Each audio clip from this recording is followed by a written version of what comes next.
Hello বন্ধুরা, আজকে হচ্ছে আমাদের পুরীতে শেষ দিন। তাই সকালবেলা যতই মন খারাপ থাকুক না কেন, আমরা রেডি হয়ে গেছি। কারণ আমাদের 10টায় হচ্ছে হোটেল চেক আউটের সময়। তাই সকাল সকাল আমরা উঠে রেডি হয়ে গেছি। তার সাথে হোটেলে কমপ্লিমেন্টারি ব্রেকফাস্ট সেরে আমরা তাড়াতাড়ি বেরিয়ে পড়লাম কিছু সাইট সিন দেখার জন্য। প্রথমেই আমরা চলে এসেছি কোণারক মন্দিরে। এই ফার্স্ট টাইম কোণারক মন্দির দর্শন জাস্ট অসাধারণ লাগছে।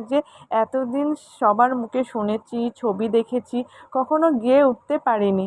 আর সবথেকে সুন্দর ভিউ, তার সাথে সুন্দর সুন্দর ফটো। প্রচুর রোদ ছিল, রোদের মধ্যিখানে মনে হচ্ছে একটা আলাদাই অনুভূতি, যেমন গরম তেমন সৌন্দর্য, সব কিছু মিলেমিশে একাকার। এই জায়গাটায় ফটো তোলার জন্য অনেক দিন ধরেই ওয়েট করেছিলাম। 10 টাকার নোট তো পাইনি, তাই নিজে দাঁড়িয়ে একটু ফটো তুলে নিলাম।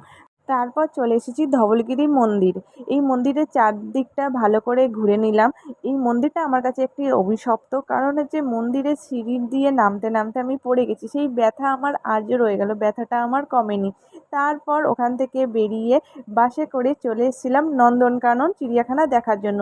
কী আর করা যায়, টাইমের অনেক পরে এসেছি, তাই চিড়িয়াখানা বন্ধ হয়ে যাওয়াতে মনে দুঃখ নিয়ে চলে এসেছি পুরী স্টেশন। এবার বাড়ি ফেরার পালা। এতদিন খুব মজা করেছি, কিন্তু এই পরিবেশ ছেড়ে বাড়ি ফিরতে একদমই মন চাইছে না। কী আর করা যায়, ছুটির শেষে সবাইকেই বাড়ি ফিরতে হয়, সবাইকে নিজ নিজ কাজে যুক্ত হতে হয়।